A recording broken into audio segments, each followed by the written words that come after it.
Welcome back, everybody, to another episode of the Leadership Void Podcast. I'm with Vince. I am Enrique, and we're going to South Florida this time, staying in a sunny state.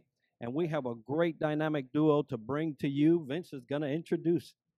Yeah, from Roundpoint Mortgage Service Corporation. Guess what? When you talk about partnerships and collaboration, this team is dynamic.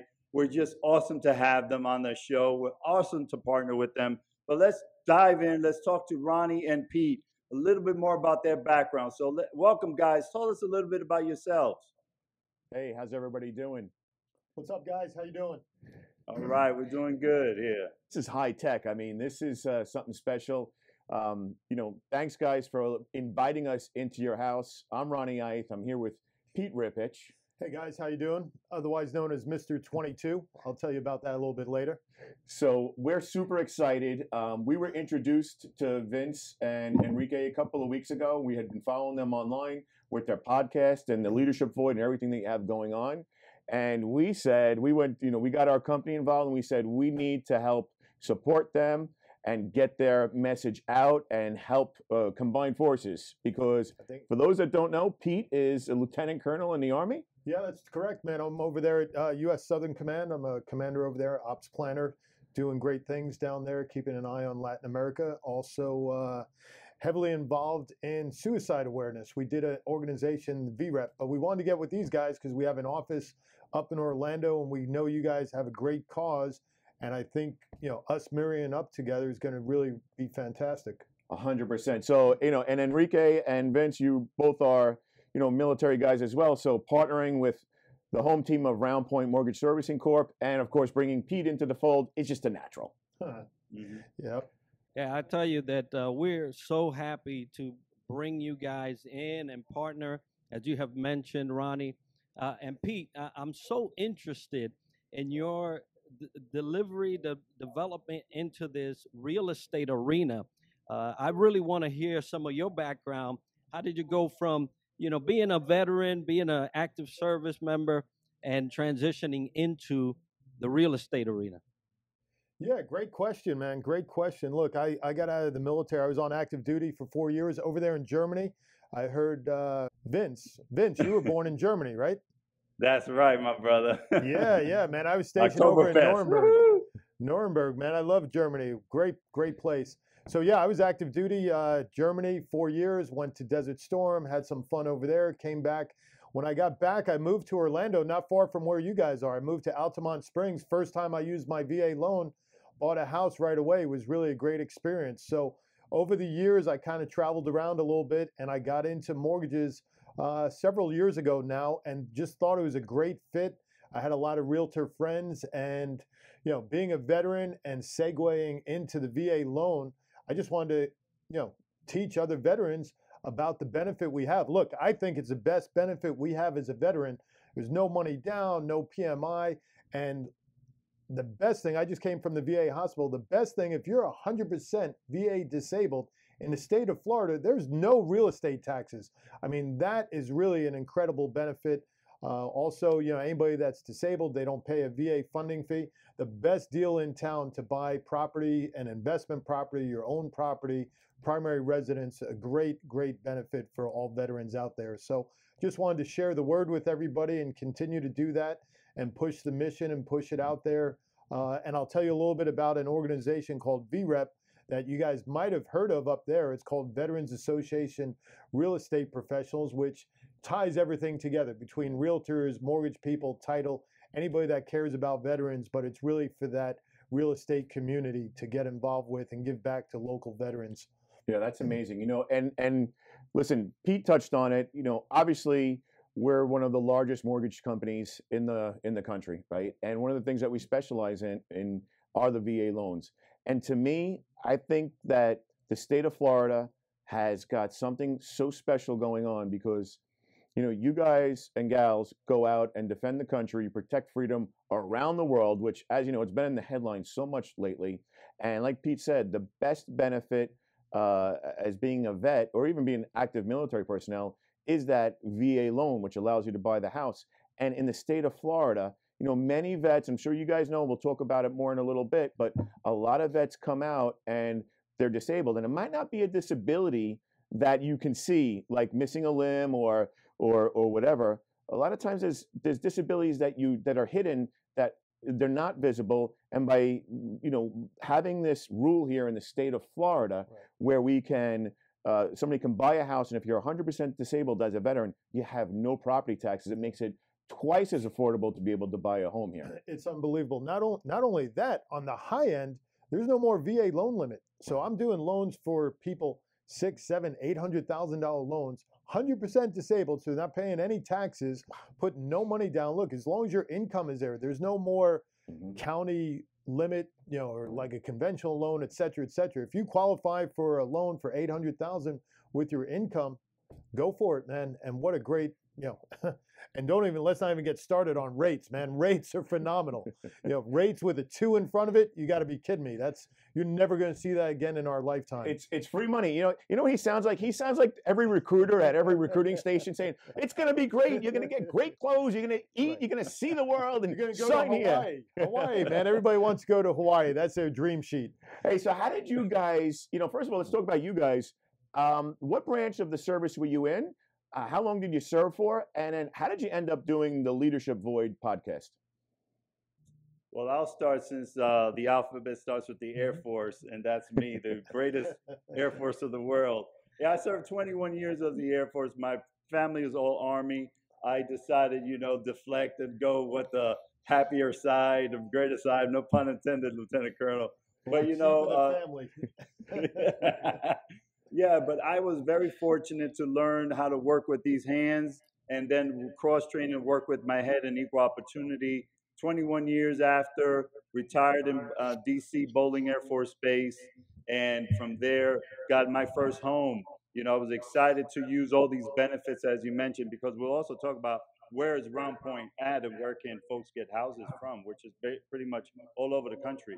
So when I met Enrique moving from D.C. to Florida 4 years ago at a veteran organization called the Camaraderie Foundation, a nonprofit, great nonprofit here, we met, one of the twins over here. We decided, you know what, we both have businesses. We want to go ahead and teach folks in the military community what lessons they can learn in leadership while still serving or after. So that's how we started 2 years ago, 2.5 years ago. And it led into where we are today. And we actually now crossing over and adding the first responder community. So we're just expanding with a great partnership as well. Enrique?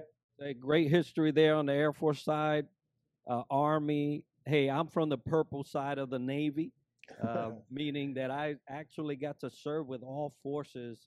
I was a meteorologist and an oceanographer for 26 years. Retired as a senior enlisted of the Joint Typhoon Warning Center, and decided that Orlando would be the place where I started my Navy career here at RTC Orlando, to go back and finish it out. Amazingly enough, I came from Hawaii. We mentioned Hawaii there, Pete, but it was a bookend, something that seldom ever happens, a bookend basically tour. I started here in Orlando in boot camp. My first duty station was Hawaii. My last duty station was Hawaii, and I returned to Orlando. So classic bookcase type of history for this Navy sailor. Been on almost all the platforms except subs, because I know better. Just joined forces with Vince on the Leadership Void. He told you exactly what our aim is, and it's basically just to make sure that folks are learning leadership from the inside out. A lot of people try to patch leadership with all these different band-aids, but they never go to the heart of the matter, which is the inside of the person, and that's where we try to bring folks up in. Fantastic. And the thing that I see, this is something I respect from the military background, right, is the discipline that you all have. Because, when we first started speaking about doing a partnership, I went and I looked at all the work that you guys have been doing, and I saw how every week you were very consistent in doing what you were doing, building your audience, building your platform. And to me, that means more than having great graphics or having great whatever and great sound and whatever else, because it's that consistency. It's doing the things that your mission is set out to be without seeing immediate benefits or results. And that to whenever I work with guys that are in the military, I see that all the time. Also, let's call it like we see it. You guys are native New Yorkers. Pete and I are native New Yorkers. We knew, like, hey, we were smart enough to get out of New York and come down here to the Sunshine State. We definitely have some things in common. Well, guys, let me say one thing. I want to thank you both for your service. Air Force, Navy, I know we kind of give each other a hard time, but we are truly brothers and sisters in different branches. I get to live that every day out at Doral. I'm at a joint command, so I work with Navy, Marines, Air Force all the time. But from one veteran to another, I thank you guys for your service, and especially your families for the sacrifices they made over the years. So kudos to you guys. Again, thank you for your service. We really appreciate it. Hook. Yeah, thanks, guys. Again, as a civilian, as somebody that never served in the military, we definitely appreciate it. Let's talk a little bit more about the leadership void. So you started about a year and a half ago, and you were talking a little bit, Enrique, about the mission statement for it. How has it grown? How has it changed from when you first started it until where it's at right now? Obviously, us coming on and helping to support it and be a sponsor, I think is going to take you guys to another level. But what is, how much has it changed from the beginning until now? Yeah, well, drastically, right? We're talking about this sponsorship, this collaboration, this team effort that we're venturing on, which has been the culmination of these last several years doing this particular thing.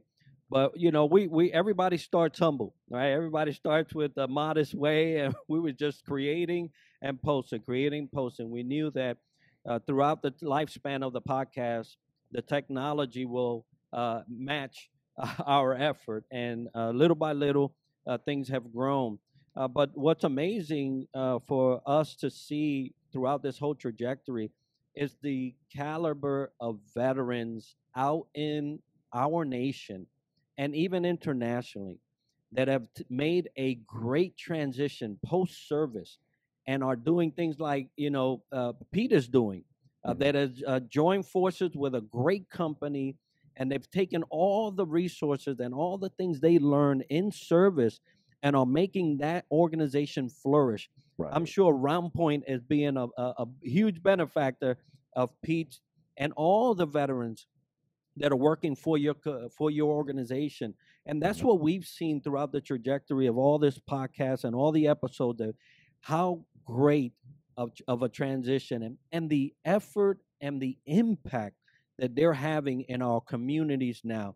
So it's not only nice to see that they served, and we know that they served in a good way, but now they're continuing to serve on the outside. And that's the biggest thing that we've seen.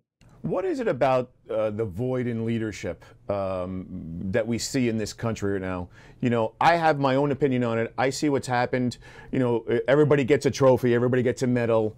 That we've seen kind of take a foothold in the late '80s and the '90s, and now it just seems that there is a huge leadership void, and not everybody can go into the military, but it seems like everybody has a mentality where they're waiting for everybody else to do something. Nobody wants to take responsibility for anything. What's your opinion on that? And Pete, I want you to weigh in on it too. What's your opinion on this, of why we have such huge gaps in leadership and accountability right now in our country? Man, that's a great question, Ronnie. As I sit here and think about, I'm involved in several organizations. And look, man, I don't want to blame the parents. I'm not blaming the parents, because we live in a crazy time, but it starts at home. It starts at home. And when I say the parents, look, we come from a lot of families are divorced nowadays. So you have a single mom out there working, hustling, doing the grind, right, trying to, support her children, so she can't be there all the time. And, that's a tough thing. Not an excuse, but that's a tough thing. But there's other organizations. We were talking about Boy Scouts, man. Boy Scouts is a great avenue to teach kids leadership. I know your sons went through the Boy Scouts. You were involved.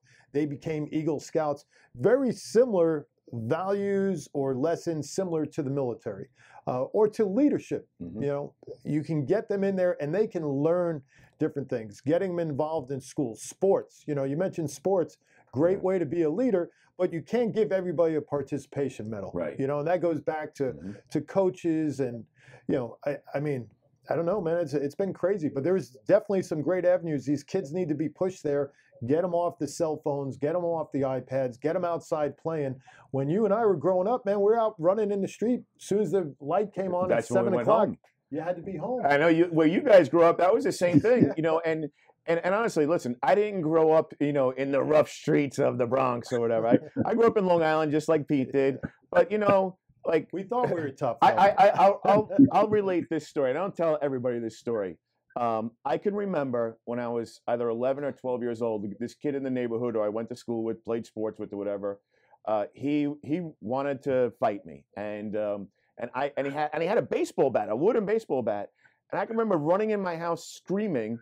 And my father was at work in Manhattan. My mother and my grandfather saying, "You go outside, you fight that kid.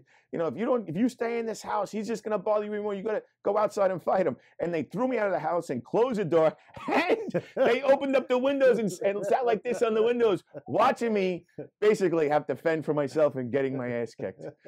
But you know what? It's true. I learned a tough lesson. Right, now, if that happens today, you know what happens? The police are, first of all, the parents are videoing it. The police are on their way, and you know it turns into just a nonsense type of thing, where then the kids grow up not learning how to. You know, I'm not saying that the kid was right for trying to fight me and hit me with a baseball bat, but look, we're not advocating for every little kid to go out there and start fighting one another, but we got to get them into more leadership roles. And like you say, sports is a great thing, class, different debate classes, whatever they have going on in school these days. But the kids need to be pushed a little bit into these leadership roles, and you know they need to fail a couple times, and they'll learn as they go on. But you know, coddling them and you know smothering them and not like your parents did, pushed them out there, pushed you out there. That needs to happen. It's a great life lesson, you know. So you haven't forgotten. What's your opinion on this, guys, about the actual void in leadership now? Well, first I'm laughing because it reminds me of a true West Side Story in New York, you know. but the reality is that, you know, at times we have to face adversity, and to do that also do it within teams. You're mentioning teams all around, through Boy Scouts, through childhood, teenagers, or adults. Working in teams, and to Pete's point, you know, have to understand that sometimes you're going to win, sometimes you're going to lose, and that failure shouldn't be married to.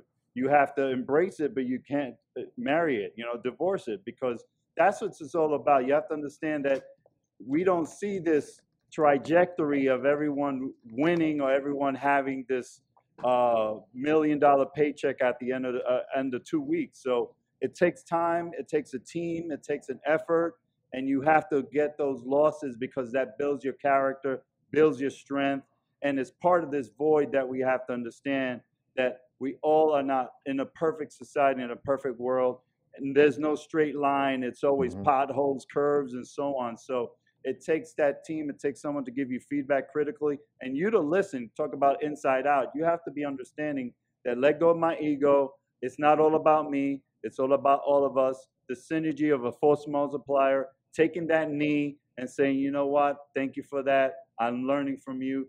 Great mentorship is part of the great void that we want to avoid. So, you know, one of the things I would say, guys, and you guys being NCOs, senior NCOs, going into the military terminology, look, I was an officer, so I would try and get in there. Look, NCOs run the military. They're the backbone of the military.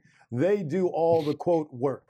I was a manager, so I'm not supposed to get dirty, or, you know, who knows, but you have to earn the respect of other people. Same thing in business. You got to earn the respect. So when your boss comes in and he kind of gets his hands dirty, and that's what I used to do with my soldiers, is get my hands dirty, you know, whatever they were doing. Changing a tire, I would get there and change a tire. That's not in my, quote, job description, but I would earn the respect of those guys and gals by doing that, doing the work. And the same thing in business. You know, you want your boss, you know, if you're in sales and you have a boss that's never sold anything, it's hard to respect that guy and be like, oh, okay, yeah, you know what you're talking about. You never did it, you know? So Those kind of leadership things, the leadership, they need to get their hands dirty, get involved, and lead by the front, lead by example, not from behind, not telling people what to do.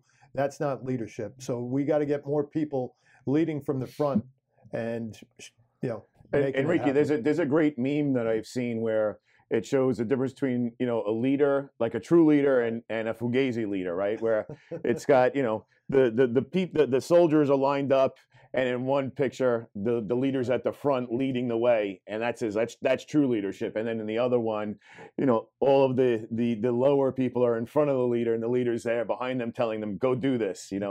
I've always been of the same mindset that when you lead by example, and you lead from the front, because if I can do something, you can do it, right? It comes down to sports. When you're a baseball player, Derek Jeter, you guys are Yankee fans, everybody's from New York. Derek Jeter was the first guy to run out onto the field to shortstop. Mm-hmm. He didn't walk to shortstop, he ran out there. And there's vocal leaders and other guys leading by example, but giving the guy a pat on the back, hey, way to go, giving him some encouragement through sports, that kind of develops, as a young person through your career, and that goes over into your business life and everything. So just a couple examples. And Enrique, what's your opinion on this? Yeah, no, as you're talking, I'm envisioning different position, because you have to, as a leader, you have to be conscious. You're not always gonna be in the front. Mm-hmm. Sometimes you got to stick behind. So let's just take those guys that do the rowing, right? You don't yell row from the front. You yell it from the back. So that it can propagate and they can keep going. The smart leader understands that they have to be pliable, they have to be moldable, they have to be adjustable to meet the needs of the team. Sometimes you're in the front, sometimes you're in the back.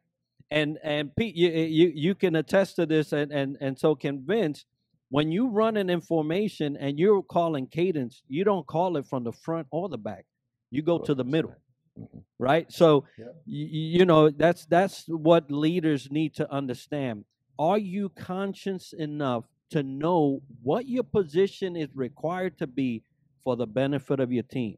And that's where you get the most bang for the buck. So true. It's funny because my family back home, there are a lot of fire service and a lot of in the police department. And I remember talking with my uncles who were fire chiefs in the FDNY, and they said that they loved their job, but when they became chiefs, when they became officers, and then when of course they become battalion chiefs, they missed actually being a firefighter, because as a chief or as a captain, you were in the command station outside of the fire scene. So you didn't get that, that bravery, that adrenaline rush of being, facing the beast. Right. So yeah, to your point, I think there is a time and a place where you've got to, as a leader, you have to do the job, but a lot of times you have to be able to be above the fray and get that bird's eye view to be able to lead effectively. And at times, very strategically jump in to show somebody how to do it, right? Sure. Absolutely. And some great things also to say there, Ronnie, if you don't mind, is the fact that in addition to your job, folks, if leaders talk about lead by example, if leaders do great things, for example, we have Mr. 22, which we want to talk about now, because he's doing something above and beyond his own job. So, and that propagates through the whole command. They see what he's doing. They want to emulate. They want to see what they can do to serve and add more value. And Pete, I would love to know more about what you're doing there, because that's a great leader right there. Example in its best. So share what you got going on there. Well, thank you very much. Look, if people don't know, Mr. 22 is kind of a nickname, and where that came about is a couple of years ago there was a challenge started, knock out 22 push-ups and post it on social media. Well, it's not about just doing push-ups. The reason we do 22 push-ups a day, 22 veterans a day commit suicide due to PTS, post-traumatic stress. So I started doing that a few years ago, and I knocked out 22, posted on social media. It was kind of a pain in the butt, to be honest with you, putting it on Facebook and Instagram and learning the phone, all this stuff. So look, I knocked out 22. On the 21st day, somebody said, hey, why don't you keep going? I was all happy. I was almost done with it. So being a type A, I said, okay, man, I'm going to knock it out for a year. And again, just doing it for myself to raise awareness about veteran suicide. So I decided to do it for a year. I was going on some cool trips, man. I was going to Vegas, I was going to DC, I was going to Disney World. I was actually going to China that year. I've done them on the Great Wall of China. I've done them in the middle of Shanghai. And I had all these Chinese people looking at this crazy round eye. What's this white guy doing? What's this American doing in the middle there knocking out push-ups? So I did it for a year. I actually flew into Washington, D.C. I got off the plane on day 365, went straight to Arlington National Cemetery, knocked out 22 push-ups, and that was kind of it, man. I figured, man, what a great way to raise awareness and pay a final tribute, if you will. The problem is I woke up the next day being a type A, and I've continued the tradition. And I could go on and tell you, look, we just did something this weekend with this veterans organization I was telling you about. September was Suicide Prevention Month. So we're going to redo it again. And what I mean by that, we're going to do a push-up challenge, kind of like a walkathon. So we're going to get everybody involved. And, you know, if you sponsor me, donate $1 for every push-up I do, and we're going to set this up probably sometime after Veterans Day, and we're going to get a lot of organizations involved, and I really want to blow this up. And what I mean by that is, look, you can do it in Orlando. We can all do it together, kind of virtual, and see who can do the most. But if you went to the local gym, LA Fitness, and asked them, hey, who's your push-up person? Get them involved. Really, let's get some awareness out there. And look, I'm starting to get goosebumps because I can tell you a lot of stories about veterans who have committed suicide. And I'm on a base here, and we have everywhere from an 18-year-old Air Force girl just joined, commit suicide.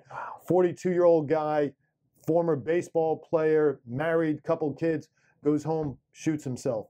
One of the worst ones I remember, I was getting on a plane to go for Army training somewhere, and the sergeant major called me. He goes, hey, Pete, I hate to bother you. I know you're flying out to go on this mission, blah, blah, blah. First thing I thought was my dad was sick. First thing I'm thinking is, why is the Red Cross or why is Sergeant Major calling me? Because he's telling me, hey, I got some really bad news I have to tell you. And I'm thinking my dad passed away. Well, it turns out it was a soldier that he just introduced me to 3 days earlier. He goes, hey, do you know Sergeant so-and-so? I go, yeah, we met him the other day for lunch. He just tried committing suicide. He actually didn't succeed. But that guy who we thought was a super duper trooper, everything on the outside was perfect. This guy is a super duper trooper, doing stuff, doing family things, his local community, all this stuff. And this guy tries committing suicide. So there's a lot of stories out there. So we keep raising awareness about it. I've been doing it now for a little over 4 years. I don't know how many days, 1,665, 6, 7, something like that. Right. But the good thing I can say is I know a couple other organizations have kind of picked up on it. So there's a lot of times where I go, I don't think I'm making a difference. And then all of a sudden I'll get a call from somebody and they'll tell me, hey, keep doing it, you know, reach out and call this guy for me. So if we save one person, and I know a lot of people that are involved in raising awareness, so I think we're making a difference. And it's a sad story, everything that's going on. You mentioned earlier a little bit about the military, and we see what happened in Afghanistan. A lot of people are having, when I say people, veterans are having a tough time dealing with that, feeling that it wasn't worth their time and their sacrifice. So we got to keeping an eye on each other and do our buddy check. In the military, in the Army, we have Rangers, we have a buddy check. We need to continue doing a buddy check and checking on one another. You know, prior service guys and current people we're working with. But that's what the Mr. 22 and doing 22 push-ups is all about. So I thank you guys for asking about that. Well, I tell you that that's an inspiring story. I spent many years as CACO, and for those of you that know, it's Casualty Assistance Calls Officer, basically the notifier and the person that helps families process a death, you know, in general.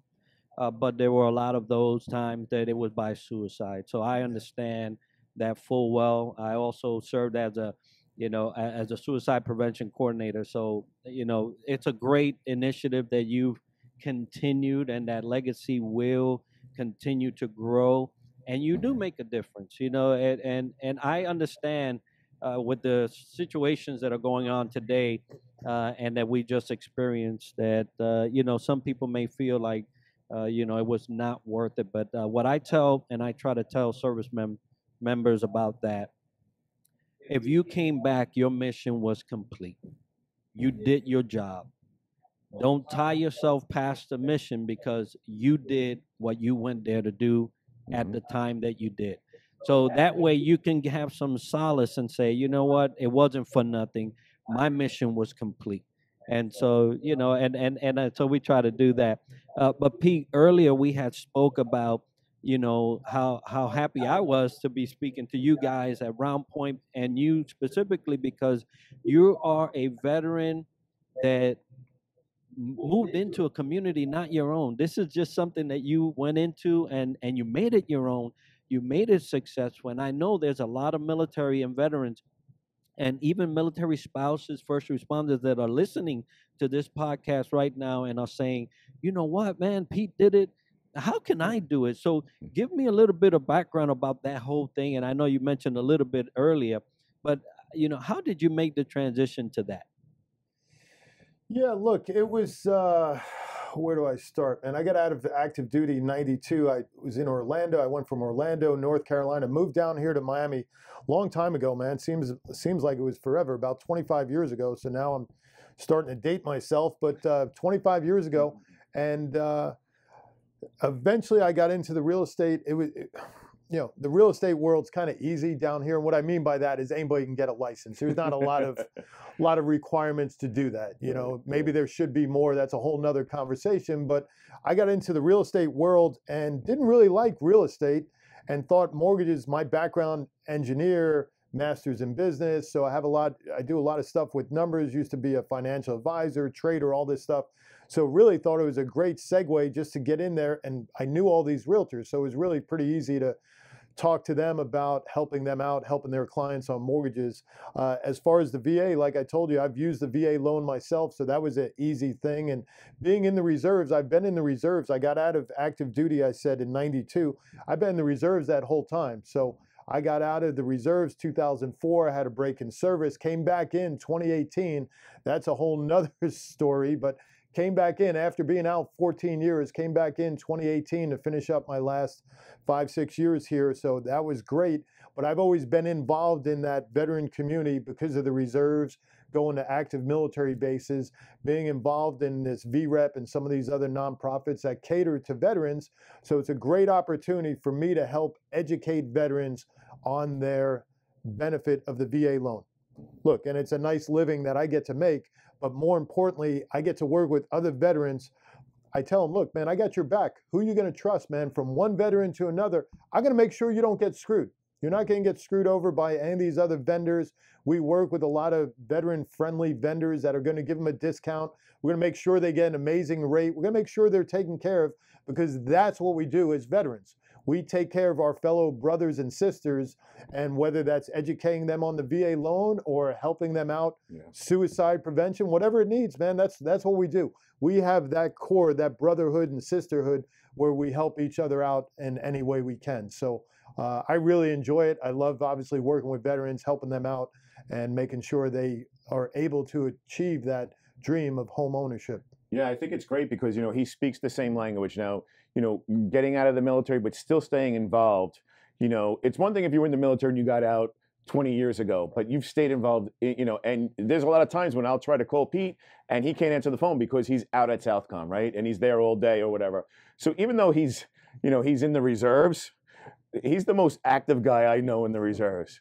And he speaks the same language. And I guess in life, everybody wants to do business with people that they have something in common with, whether it might be you went to the same school, you grew up in the same neighborhood, your families know each other, you play golf together. There's no stronger bond, right, than guys that were in the same foxhole together. That's, or guys that went through the same ordeals and understand the challenges and what it means to complete missions.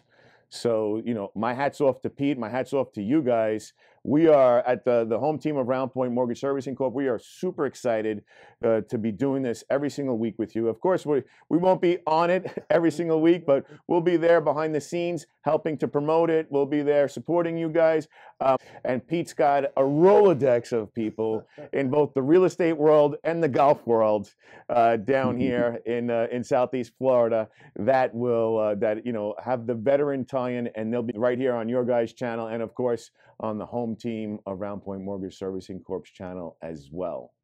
Well, yeah, thank you, Ronnie, for that. Definitely. You know what? We are here in this together. You know, we're force multiplying, not only with the military community, but with the first responder community. For those who want to hang up your hat, you should get that house, because that benefit, as Pete mentioned, is very important, and we've all used it, and it's necessary. And for us here, understanding how to be a better leader, join our podcast. You'll understand more through the Leadership Void at theleadershipvoid@gmail.com. But today we're just so excited again to be here with Ronnie and Pete to join us from Roundpoint Mortgage Service Corporation. We thank you for what you're doing, educating, providing awareness, and giving those keys to that house for those individuals.